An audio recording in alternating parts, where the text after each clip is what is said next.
first meeting when they handed off control of the documents from one to the other. That was amazing.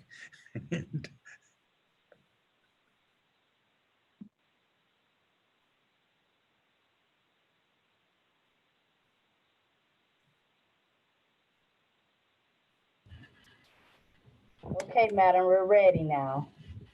Okay, here I am. All right. I'd like to call the meeting to order for the KUA Defined Contribution Retirement Plan Board at 3:52, May 28th. And so call the meeting to order. The roll call. Jason, are you here? I would say you are. I can see you.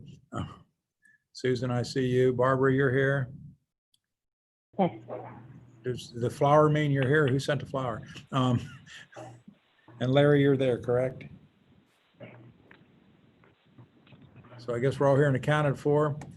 So now this portion is hear the audience. Do we have any emails or anything? Has anything been sent in from the audience or from outside of anybody else than the board viewing this? Nothing from the audience. Okay, we have nothing from the audience. Okay, last call on that, nothing. So we'll move on to the next, into the administrative agenda. And that's when the meeting minutes from December 19th to February 27th. Does anyone have any corrections or acceptance of the minutes?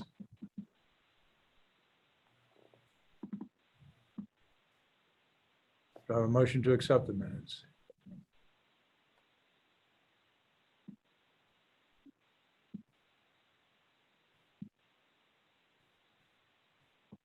Am I the only one off mute? I see a bunch of red signals out there. I'm off mute. I wasn't here, so I'm not going to make the motion. I'm sorry, I was speaking, but I was muted. I'll make a motion to accept the minutes. Okay. I'll second. Motion to have a second. Second. Motion and a second. Any discussion? All in favor, say aye. Aye. Opposed, say no. And the motion carries. Fiduciary investment manager contract, next steps. Yes, the conversation on that is Yes. is for the RFP. Yeah, Mr. Chairman, if you, with your permission, I'll just talk a little bit about this item here, number B, fiduciary investment manager contract. Yes. I just wanted to bring this as an agenda item. I've been talking with staff. Obviously, we went through the exercise to extend our existing agreement through October of 2020.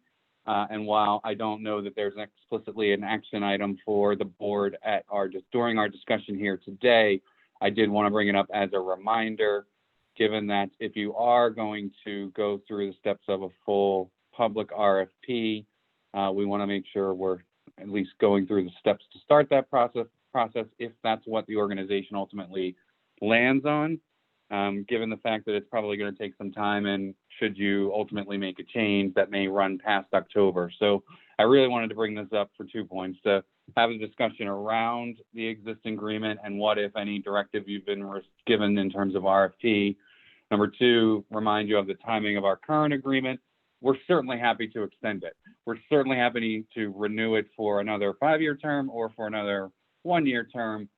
But given that we're through October of 2020, I just wanted to bring that point up.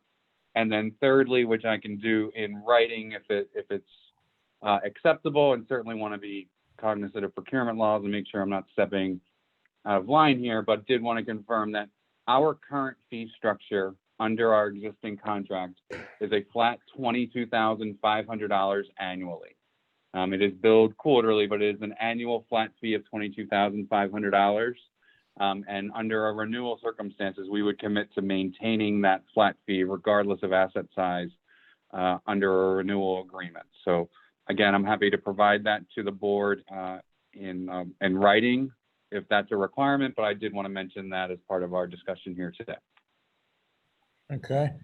We have been, I got the clarification from the one meeting that our president and general manager does have the right when it comes to our procurement policies, not the policies of the board, but procurement policies, he does have the final say. And he does suggest that we do an RFP.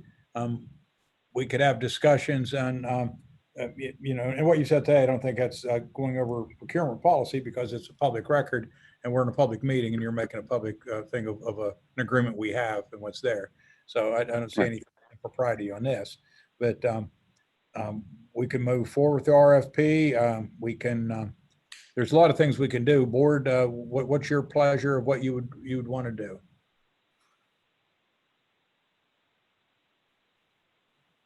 Well, let me make sure I understand what you're saying Brian said. So Brian said he would like for us to go out and do another RFP?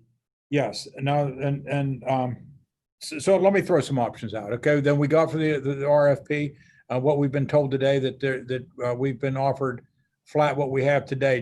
Do we sample the marketplace and bring that back to Brian and ask if he wants an RFP then?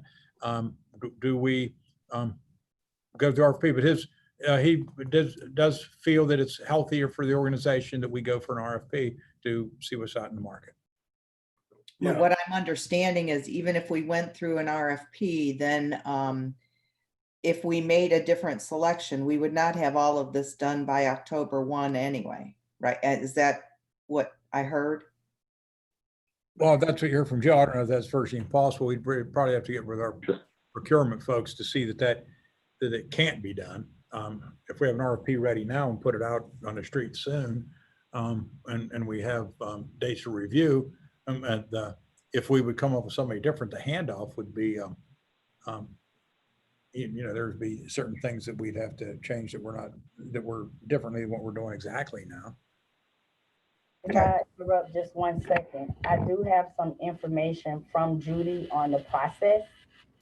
As far as a timeline, the current contract expires October 20.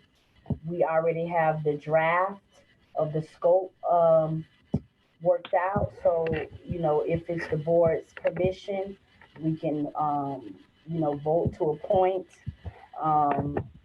that, procurement is going to move forward, with that. And then they can come up with the evaluation factors, which they already used, that we used in the last RFP. And procurement is going to work, with that person. So the board can point one person to be the point for the board itself. So we wouldn't have to come back to the board each time.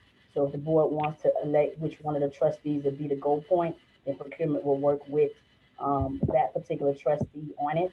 Advertising has to be done 30 days, so we can advertise the whole month of July. And then an evaluation team will have to be determined as far as who's going to evaluate the responses of the RFP. Last time it says the FERCOM board who ranked the top 3, then that group did 2, then those 3 did 2-hour presentations to the board. That could be done potentially in August. September board meeting could be evaluation and selection. And then the final procurement process could be finalized in October. So based on that timeline, we could do it by the expiration of the contract. And I'm going to forward all of this to you, but I'm just reading it verbatim from Judy's email right now. Keisha, when would the board have the opportunity to look at the RFP before it went out? Yes. Well, if we were going to move on that timeline, It's pretty much built because it's nothing no different from the last time. This won't be the first time we went out on consulting. So it's pretty much already built. We just tweaked the scope a little bit, not to include so much of all of the record keeper, because when we first hired NFP, it was mainly to help us with getting a new record keeper. So we left the language in there and only said if and when directed by the board, they need to do that. But all the other services that they're providing for us are the same. So it was easy to build the scope. But absolutely, we can let the board look at it before it goes out.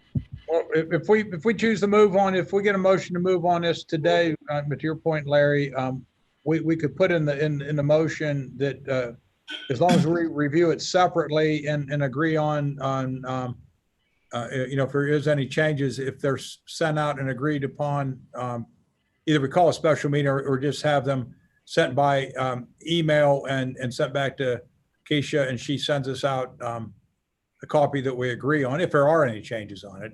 I've talked to Keisha on this, and it is what she said. The initial contract was what we hired Jonah folks for. Actually, all the services and things we get are the spinoff of we hired them to help us find a new record keeper, and that was their the first and foremost job. Yeah. And then as for who comes back and review it, at that time it was the existing board. Before this board was made, it was the existing pension board for all practical purposes. Right. And so if the review of it in the meantime would be, we'd call special meetings for that, and it would be this board to review what came back from the RFP. But if a motion is made today to go forward to this, if you want to add in after review and an agreement of the RFP, you could certainly add that in there. Okay, Larry, I just want to qualify one thing. I came in after this was done last time. So if we choose, and according to that timeline you mentioned, Keisha, there is no time for moving everything and for we can get the selection done in time for the new contract, but there is not any time for moving everything, right? That happens after the new contract?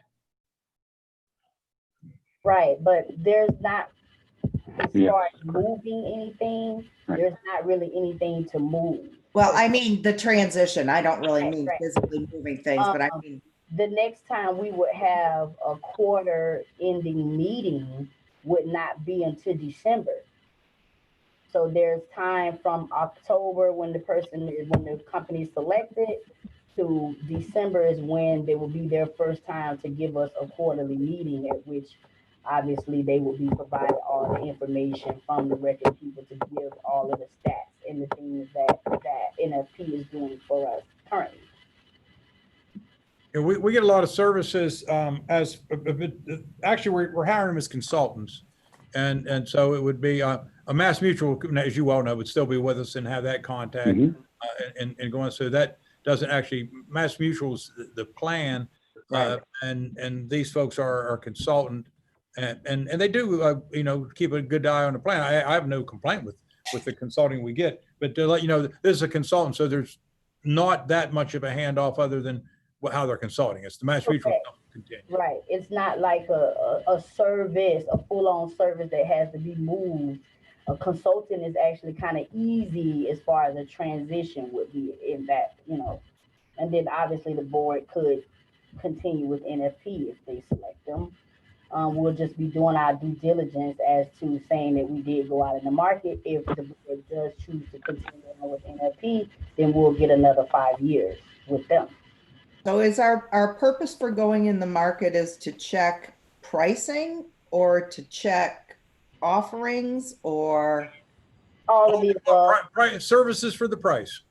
Yeah, I mean, it's the service, and so we have to let other people have a shot at it, or we have to show that we looked at it instead of just continuing on with the relationship once every now and then.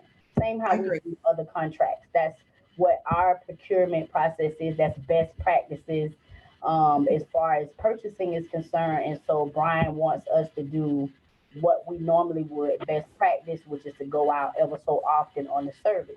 Even if the board did choose to continue on with NFP, they can. But then we would at least be able to provide for the public that we did go out on that service. Mm-hmm. Okay. Right.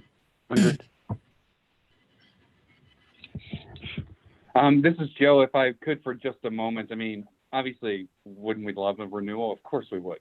But if you go through that procurement process, then it's up to us to sort of demonstrate what we've done and what we can continue to do. So whatever decision ultimately the board makes, we'll certainly accept and work with. I do want to point out, because I feel like I have an opportunity to, at $22,500 when we first began our partnership together, that was probably an equivalent of about 16 basis points in fees. So if you think about it in those terms, and we think as the plan has grown, we're down to about 12.5 basis points in consultant fees. So by utilizing that flat dollar as opposed to an asset-based fee, we've gradually over the years reduced the revenue back to NFP. So I'll point that out and then allow the board to make their vote and decision in terms of what they want to do next steps. And again, we're happy to work with you either way. Yeah. I can tell you, we have no complaint whatsoever on, at least I personally don't have any complaint on the services we're getting. But we're going through a due diligence thing. And just to confirm, Judy has said that they could start more sooner than July if need be. That was just a tentative timeline that they set to make sure that we could do it by October. We also have room to negotiate an extension with our current provider, NFP, if it need be for transitional purposes, another month or two. That's something that we do commonly in instances like that. So we also have that option as well. If the transition it becomes an issue or anything, we can do something with that as well. Okay, board. I'm sorry, Larry, I had forgotten that this is just for the consultant, so that really should go relatively fast. It should be smooth. RFP. Well, Yeah, that helped, that clarification helped me out a lot because Yeah, I didn't think it was just for the consultant. Right, and I've forgotten about that. So I think it would be a quick process. if it's just a consultant, I mean, it's using KUA funds and not member funds, right? So Correct. Yes. does the board need to be that involved in this whole process so we can speed it Board up? will be outside of involved the as board? far I as, think we should, definitely. right. So the We board have the right to choose our consultant for this, but which one to be, yeah, the board would be pretty much the evaluation team of who would be looking at the responses and who we would give the presentation to, and the board will ultimately decide who that consultant would be, because the consultant pretty much services the board. KUA funds all these activities here, including, and well, I guess our basis points to Mass Mutual takes care of itself, but KUA's made the choice to KUA board, board of directors, KUA board of directors, not us, put this together and said, we want you to oversee what we are willing to pay for. So yes, this is not a self-sustaining like our pension fund is, which is pension fund isn't in a sense, but as for the day-to-day activities of it. So and in my conversation with Brian, he just his point was that when it comes to procurement and any other process we follow KUA, he certainly has the right to to ask us to do those things. As for the day-to-day decisions of this, he certainly acquiesced to the board. So so yes, it's something that we can put out for bid. We can, we can assign anybody to do it. If, to your point, Jason, or when it says it can be, when Keisha said a board member, we could assign anyone that's or could at least ask that department if they had someone, if we want somebody other than a board member. I'm not saying that we go away from a board member, but that's options of what to do to get somebody here. But, Okay, Larry, I have no problem moving forward with an RFP. So is that what you need a motion for? yes.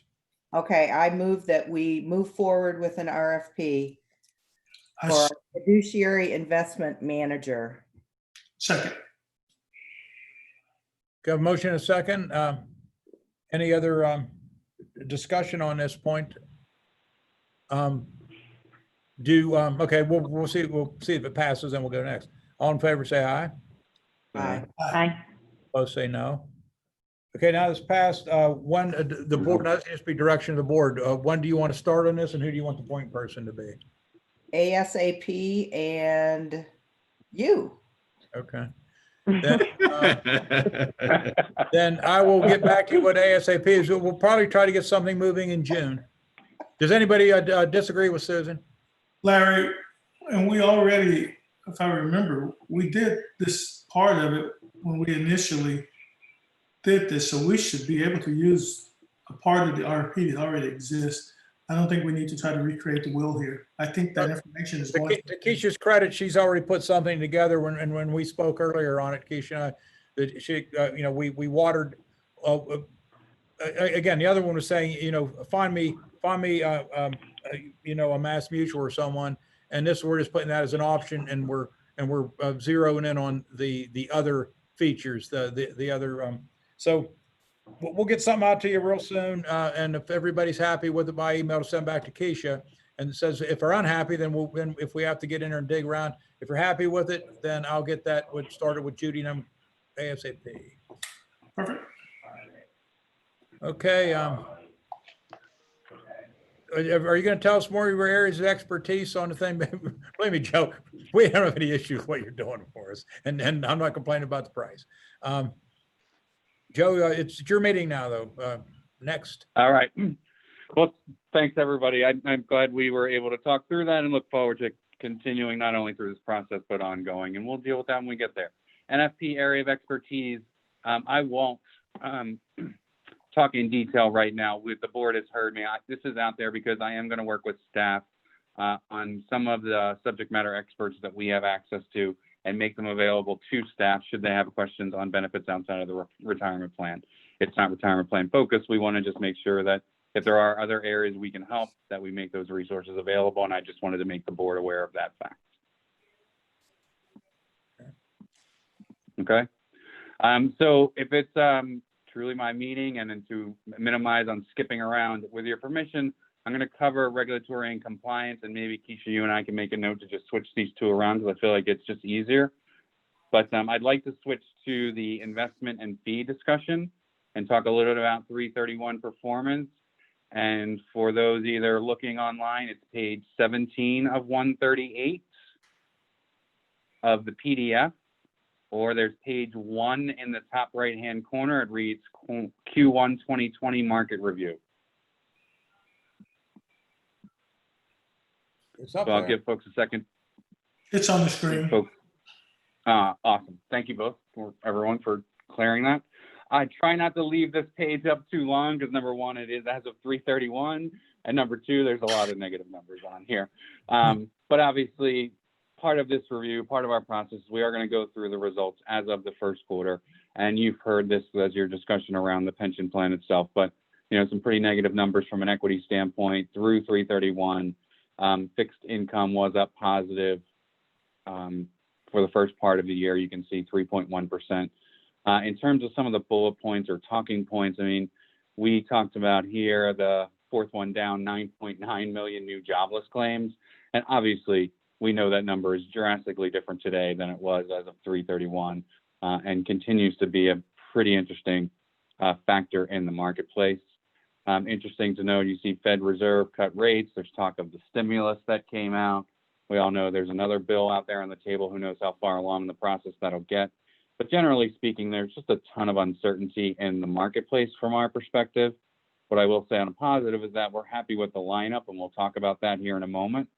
But, there's just a ton of uncertainty. You combine in an election year on top of that, and sort of the barbells that are kind of happening out there from a political standpoint, I think are sweeping over into the economics that we're seeing.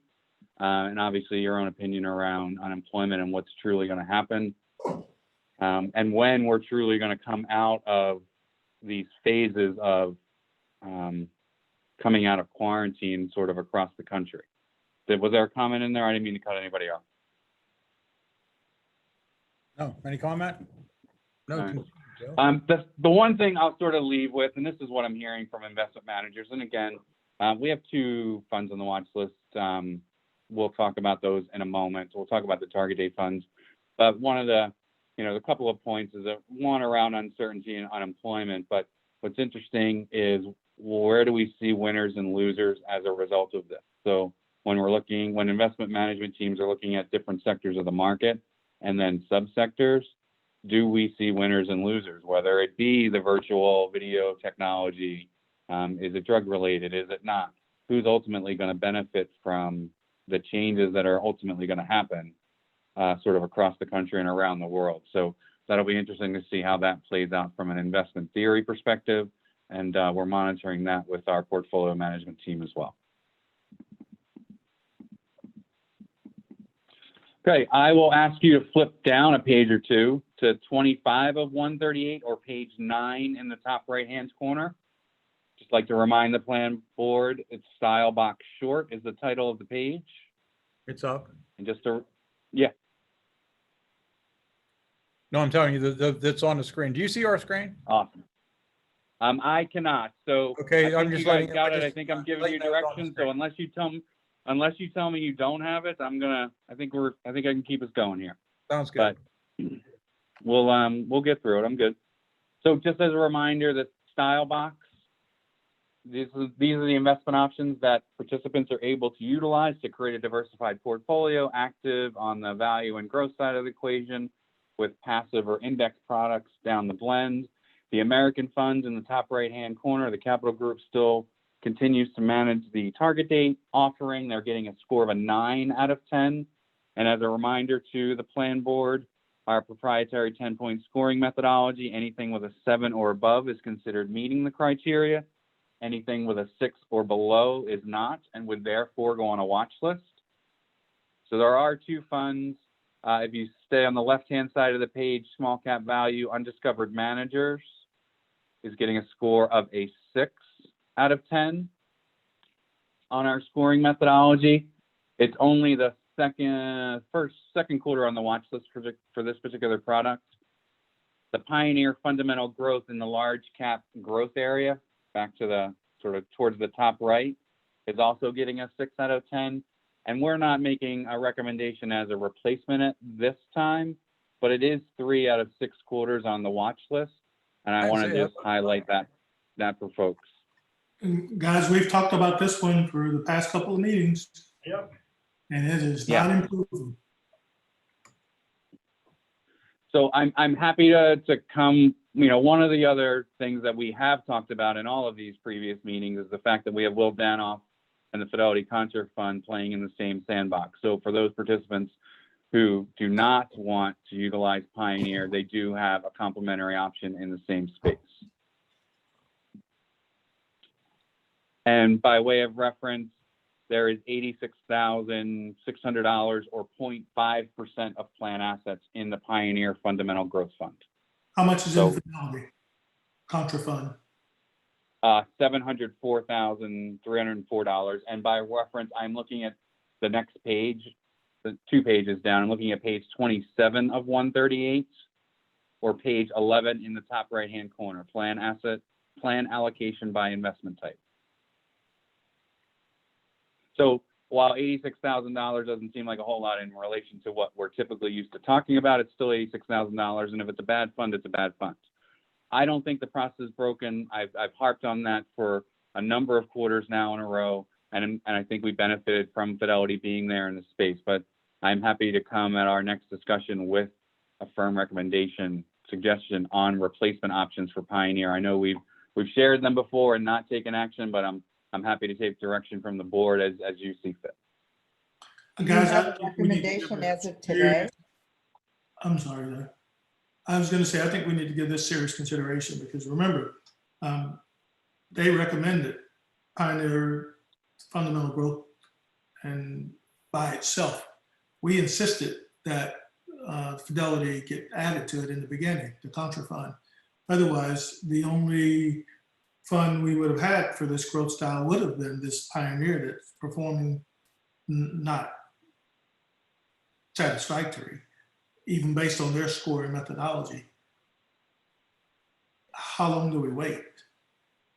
You said this is what, 3 out of 6? 4 out of 6? Yeah. What did you say, Joe? And with your permission, if I What did you say could, it was? 4 out of 6 or 3? 3 out of 6. Okay. I'm pulling it up to make sure. All But right. what I was going to ask is if you want to flip to page 27 in the top right-hand corner, or 43 out of 138.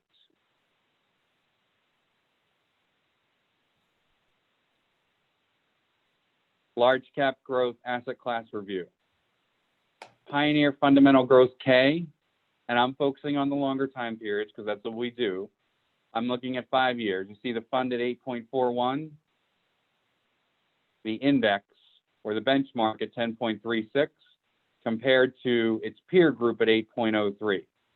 So it's in line, if not beating its large cap growth peers, but it's trailing the index. Less so over longer time periods, but it is trailing it from a from a return standpoint, and the methodology is not giving it the risk return characteristics that you would expect it to down in the actual scorecard.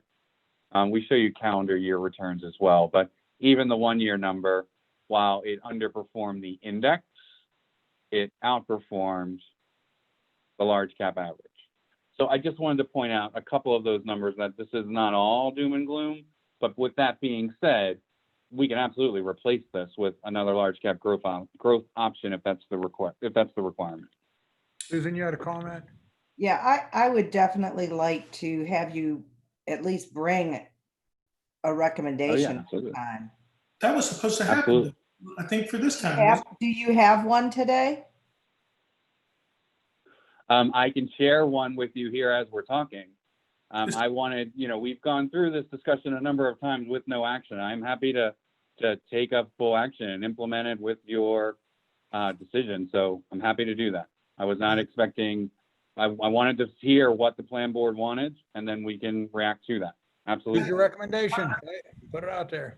I thought the last time that we did ask that you have I'm pretty sure at our last meeting, we asked that you have a recommendation just in case they came back on the watch list again. Okay, I'll look while we're hopefully talking. I'll try to do my best to multitask and solve that for us. Okay. Well, Because I do know we did maybe run. we should maybe consider it for the next meeting, or Definitely no later than the next meeting. I think that, and I need to know what the difference is between what you're recommending, what their performance has been, and Pioneers. yeah. So I think it should be something that you give some thought to, not just to pull up one now. So Yeah, I would prefer to wait, actually, where we can get all the information and I can look at it. Is the board all agree with the discussion that we wait for recommendation next meeting? Or Joe, do you have a recommendation with information right now? No, I would prefer to send it as a follow-up to this discussion, and with your permission, I'd like to do it, within a week or so and share those data points with you. I can update it as of June 30th, again, in advance of our next board meeting, but can I circulate additional information as of 3/31 and then provide an update in advance of our meeting? Does that seem like a reasonable process for everyone on the discussion? Is that the board's direction?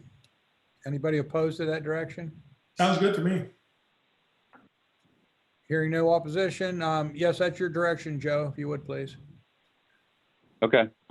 So I will send out 3/31. It'll be a large cap growth analysis. We'll include Pioneer as well as investment options that we would recommend. I'll highlight in the text where we would land in terms of number one, but you'll have the supporting analytics. And I will make sure there's no reply all on that email. And then we can update it for 6:30 and make it an actionable item at our June 30th board meeting. Sounds good. Awesome. Great. Okay. So I apologize for making us jump around quite a bit there, but I think we answered that. Real quick, we do not meet again until August. So did you want to do this via email? Is the board comfortable with doing it individually and getting back with him and letting him know? Joe is saying June 30th, like the end of quarter, but we don't meet again until August. We could call a special meeting if we need to vote. If we see enough evidence we want to change, we'll send out an email to see if there's interest to have a meeting to make the change by then. We'll shoot Okay. for the June. Yeah. And just to I don't want to pile on, but to add to that, I will run 3/31 information and send it to you. I will have June 30th and about 3 weeks after the quarter end. So about a month from now, you'll have June 30th information via email. We won't wait until the August board meeting. And if upon review of that, if the board wants to call an ad hoc, I'm happy to do so. And we'll take whatever steps we need to take from there. Does that seem reasonable? I'm seeing shaking heads reasonable. Yes. Yeah. Great. Okay, great. Well then, in terms of just thinking about the investment review itself and the investment options, I'm looking at page 24 in the top right-hand corner. It's sort of the scorecard itself. It's page 40 of 138. And again, go through these couple of pages. We're generally happy with the lineup. You'll see the American Funds Target Date Series R6 is receiving a score of 9 out of 10. You see that grayish greenish column there towards the right, 9 out of 10, pretty consistently meeting the criteria. And you see 9s and 10s on the board here on this particular page. If you flip over 1 to 25, it continues for the rest of the investment options. You'll see our friend in the Pioneer Fundamental Growth, and then Undiscovered Managers are the 2 funds that are on watch list, and I think we've covered them. Undiscovered Managers, I think I said second. It's the first quarter. We received a score of a 9 as of Q4. It's getting a score of a 6 through Q1. And then finally on page 26, the last of the scorecard, including the index options, you see 10s across the board there. So obviously very low cost, incredibly competitively priced passive investment sleeve available to your plan participants. Questions on the lineup overall? Anything I can cover, and I don't want to go too fast. Starting on page 33, in the top right-hand corner, 48 of 138 are the actual returns. So obviously we have our analytic methodology that focuses on more than just returns, but we do include the individual returns for your reference. And starting on page 38 in the top right-hand corner, or 54 of 138, are the individual one-page fact sheet. And as we've talked about before, goes into detail on each one of the investment options in terms of sector breakdown, top 10 holdings, the underlying analytics, and return information. So MassMutual makes this data available, not exactly in this format and not exactly these numbers, directly through their website. So participants who are looking for more additional information can get under the hood, for lack of a better term, when it comes to the individual investment options. Generally speaking, though, overall, pretty happy with the lineup. We will deal with large cap growth. I'd like to, and I apologize in advance for making you skip around here. If you go into the addendum of the report, I'll sort of finish up the investment section. I am at page 101 in the top right-hand corner and 117 of 138.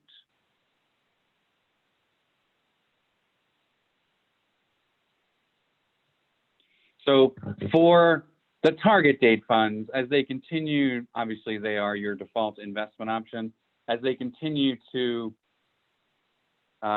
generate assets and become your primary or dominant holding, if you flip over a page to 102, I'm going to go very quickly through this. I've shared this information or very similar information with you on the Capital Group and the American Funds, and we'll continue to update that on at least every other quarter basis to make sure that the plan board is comfortable with the investment product that they're offering from a target date series. One of the things that I noticed in light of the current market environment, the current COVID environment that we're in, is that I'm seeing a lot of, your own opinion about whether they're experts or not. A lot of folks talking about, what's in your target date fund, what's your equity exposure at retirement, how old are you? Are these products doing what we would expect them to do? Which is why over the past couple of years, we've always, at least every other quarter, focused on them to make sure you're comfortable with what we're offering, what's in it, and how they work. So I'm sort of landing here on page 118 out of 138 to just talk about not all target date funds are created equal. From both the equity exposure, your youngest employees, 45 or so years away from retirement, all the way through retirement. There are different asset allocation models and what they call glide paths. The Capital Group is the darker blue one that you see. It kind of lands towards the middle of the pack. It's not the most aggressive, nor is it the most conservative. And I just sort of wanted to highlight for folks the difference in the glide paths from some of the primary players, the American Funds, Fidelity, T. Rowe, BlackRock. FlexPath Index is another option that we see there, and that's proprietary to the RPAG platform that we utilize. So we include that as well, and we're certainly happy to talk in more detail about that product should the plan board want to. prospectively. But if you flip over to page 103, and there's really only 2 slides I wanted to highlight. I'm happy to talk about it in as much detail, but I'd like to reinforce this with plan boards like I have today, because what I think is a differentiator for the Capital Group and for this product is sort of the glide path within a glide path, which hopefully is a term that you're all becoming quite familiar with. And one of the ways we sort of see that visually is we're looking at the holding for individual vintages of the product that you offer. So the 2055 vintage on the left on page 103 in the top right-hand corner compared to 2015. And I think hopefully you can just see the difference in names. So it's not just about, you know, I have 75% equity and I glide all the way down to 20% equity. It's what type of equity. And I think the Capital Group is trying to demonstrate for you sort of visually here. You know, it's when you're younger and further away from retirement, you can deal with Facebook and Netflix and Amazon maybe to a lesser degree. Whereas when you're in 2015 or in retirement or closer to retirement, you see names like JP Morgan, Chase, Broadcom, Shell, some of the more established dividend paying or yielding equity components. And that's the idea of a glide path within a glide path.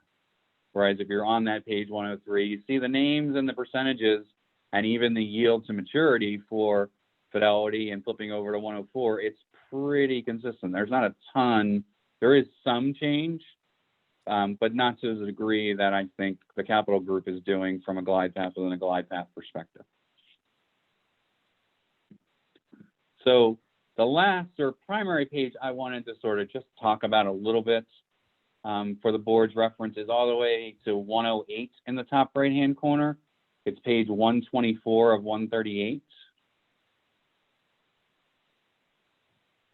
And this is really, it's not all the way through May 28th, it's only through March 23rd. But if you think about sort of the market cycle from February 19th to March 23rd, sort of another bear market cycle as a result of COVID-19, what they're depicting here are the percentile rank and category for each of the individual vintages during that time period. So you're seeing top decile, top quartile, in some cases, performance in a very challenging market, which is something that we like to be able to talk about, is how well are you doing in a up market, and as importantly, what protection are you giving from a downside? So while nobody likes to see negative numbers themselves, they certainly, from a peer comparison, from a percentile rank comparison, the Capital Group continues to do well. How are we doing there? Questions on the target date suite, on the Capital Group, on the American funds? There's obviously a ton of analytic or information data points here. Those are a couple that I wanted to highlight. And again, we will do a deeper dive on these products at least every other quarter to ensure the plan board feels comfortable with the product that they're allowing their participants to invest in. Questions? Hearing none, continue, sir. Awesome, great. So let me just make sure in terms of a couple of items I wanted to cover. I'm scrolling here. If we wanted to talk a little bit about the Mass Mutual report, and what I wanted to sort of bring up for folks is page 70 in the top right-hand corner, or 86 of 138. So again, this is as of 3/31. We include every quarter the Mass Mutual plan demographics report, includes their executive summary as well as some underlying participant statistics. And I wanted to just spend a minute or two highlighting a couple of those for you and bring it up to your attention. So I'm looking at page 70 in the top right-hand corner. You can see total assets 12/31 compared to 3/31. I believe through the 27th, we've actually returned to January levels from a market standpoint. So if we run this number as of June 30th, I would expect it to be closer to January levels. But you do see, obviously, there is a investment losses built into that 3/31, or paper losses, for lack of a better term. Loans withdrawal activity did go up from 12/31. You'll see the rise in withdrawals, loans, as well as terminations. Expenses stayed pretty consistent, and then obviously we talked about the investment income or the actual market loss. Flipping over to page 71, participants stayed pretty consistent in terms of participants in the plan. Average account balance did come down slightly, almost in line with market activity. And again, this is just looking at your 457 plan. This isn't factoring in a pension or anything like that. So it is truly just looking at what they've saved inside of the MassMutual plan. And then a couple of other statistics. So total calls to the 800 number increased from 7 to 11. Total visits to the website obviously increased. So obviously folks are utilizing the platform that MassMutual makes available. And I think what I would share with the plan board somewhat anecdotally is not only for your plan, but for MassMutual, Fidelity, ICMA, other providers we work with, while we're seeing a ton of inquiries from plan participants, we're really not seeing a ton of activity or action being taken within the retirement plans that we work with. So a lot of participants are staying the course and they're letting the target date funds, if that's what they're utilizing, do their thing. And we think that's actually going to turn out well for the majority of plan participants. Questions at a high level, a couple of summary points for the MassMutual activity. Any questions? No questions? Awesome, great. Well, then I will sort of cover the regulatory and compliance items, and I'll stay in the addendum with everyone's permission, and I'll go to page 85 in the top right-hand corner, or 101 out of 138. And I know I'm making you jump around quite a bit here. Usually I would do this for you. We talked last quarter a little bit about the Secure Act, and we've given you some additional information here. What I really wanted to cover as you scroll through those next couple of pages, you'll ultimately get to the CARES Act. So for folks on the phone, you may or may not have had this discussion as a result of your previous board meeting, but the CARES Act was passed on March 27th of 2020. And there's a number of provisions in the act, obviously, but related to defined contribution retirement plans, there's 4 sort of key provisions. The first one, relatively straightforward, is minimum required distributions. So if you're terminated and over age 70 and a half, you're required to take a distribution or a minimum. Those can be waived or deferred in 2020. If you are directly impacted by COVID-19, they offer tax-favored withdrawals up to $100,000. Again, if you're directly impacted. Similarly, in the loan feature today, you can take $50,000 or 50% of your vested account balance. If you are directly impacted by COVID-19, you can take up to $100,000 in the form of a participant loan. And if you want to flip to page 89, or 105 out of 138, it goes into some of those plan provisions, and you can have it on the screen as it talks about some of the qualifications in order to either take a loan or withdraw as a result of COVID-19. And then the 4th provision, also related to loans, is that if you have an existing loan balance outstanding, your loan payments can be deferred until 12/31 of 2020. So I'll make this number up. If you're paying $50 a paycheck back for for an outstanding loan, you can elect to defer that if you meet the criteria of COVID-19. So what I'd like to point out to plan boards and to clients around this whole topic is that electing any one of these options is a plan level decision for you to make it available, but ultimately the employee or the participant is self-certifying that they meet the requirements. So from a fiduciary perspective, you are not on the hook to say, yes, Joe Mendel qualifies for this $100,000 loan or withdrawal. It's up to the employee to self-certify that they meet the criteria to qualify for a provision available under the Act. And we as, speaking to HR, to our HR VP, when we see these things are available, unless the board wants to do something different, we were knowing those are there, those provisions are there for the employees. if they ask, we would send them to these provisions, and then they could qualify and do what they need to do between them and Mass Mutual. That is correct. They were to call into Mass Mutual.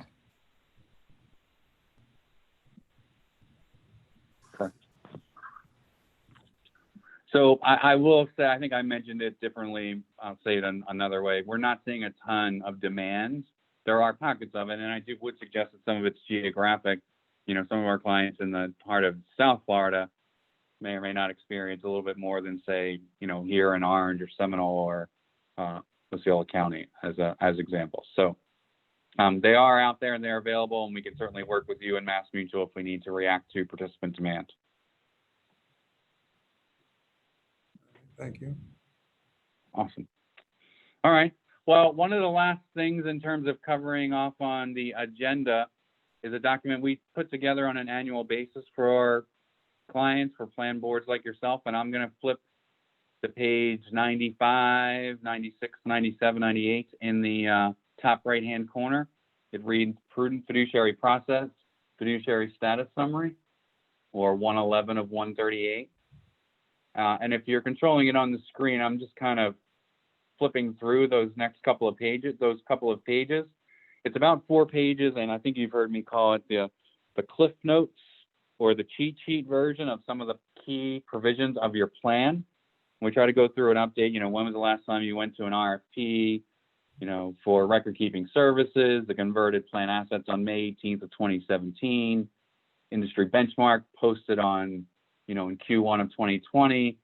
If you're flipping over and looking at page 97 in the top right-hand corner, you know, we list the top 3 holdings. Your target date funds have 33% of assets, STAGIC at 43, you know, oh, and that's not correct. I'll correct that in the final version. That should read 2 funds, not no funds on a watch list. I apologize. But we do go through the provisions of the plan. Let me make a note here. 2 funds.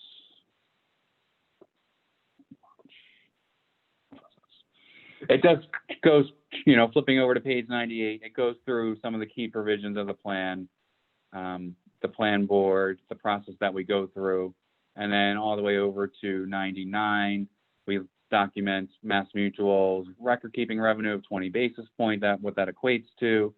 We show weighted investment expense. So ideally what we're trying to demonstrate for whether it be a new board member, a new HR member, anybody who's asking, you know, sort of a very high level summary of the core provisions of the plan. So other than the 2 funds on a watch list, which I will update for the lockbox version, any other comments, questions on the fiduciary status summary? Questions, comments?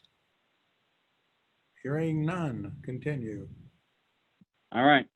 Well, then I am going to wrap up here and hopefully keep us back on time. If you want to have it on the screen there, I went all the way back to the agenda. So page 3 of 138, because I feel like we covered, you know, we went through administrative items here, regulatory and compliance, specifically the fiduciary status summary and the Secure Act. We talked about investments in the watch list and the vendor report. And just by way of reference for the plan board, we are in the middle of promoting the financial wellness assessment, 5/1 through 5/31, and we'll have results of that. The participant effect team will be working with staff on next steps for that when the full self-assessment results come all the way back through. But I think I mentioned to both Cindy and Keisha previously that Diana and the team here are super excited about it because the participation rate is incredibly positive through the first couple of weeks of it. And we're really looking forward to a great turnout and a great response for this next wave of self-assessment. So good stuff overall. Everyone wanted the iPad. I think it varies from client to I think there was a Fitbit. I think I saw a Yeti cooler in our office at one point. I was like, how do I win one of those? But obviously I can't. So in any event, it's all good stuff from our opinion. And I just wanted to give an update to the board on some of the work we're doing with staff behind the scenes because again, Cindy and Keisha and the team there, they've all done a great job. I think I'm missing Daisy's probably another individual who does a ton of work with us. So It's great stuff. So just wanted to thank everybody for your help with that. But that's honestly, that's everything I wanted to cover as a result of our discussion here today. So I'll stop and ask what questions do you have? Any questions for Joe? No, I think I don't see here. I see he has head shaking no. So I guess you gave us a good comprehensive report. We had some good discussion on the earlier things. So thank you very much. Hearing nothing else for Joe, then I'll go to other matters. And there's nothing on our list. Anybody have another matter to bring up to the board at this time? And seeing none on that, I'd like to thank Keisha for putting this together and driving along with it there. And if Cindy, if you were doing something behind the scenes, thank you too. And if there's anything else, I'll take a motion for adjournment. Make a motion that we adjourn. And thank you, whoever did this setting up, because it worked perfectly. I'm taking a humble bow. I worked weeks on this. Thank you. I'm glad you guys enjoyed it. Other than the little hiccup we had with it live, I think it went well. I All second. right, then, hearing nothing else, I will second from the wherever I'm sitting and call this meeting adjourned. Thank you all. All righty. Thanks, everyone. Bye. Thank you. Thanks, Keisha. Thanks, everyone.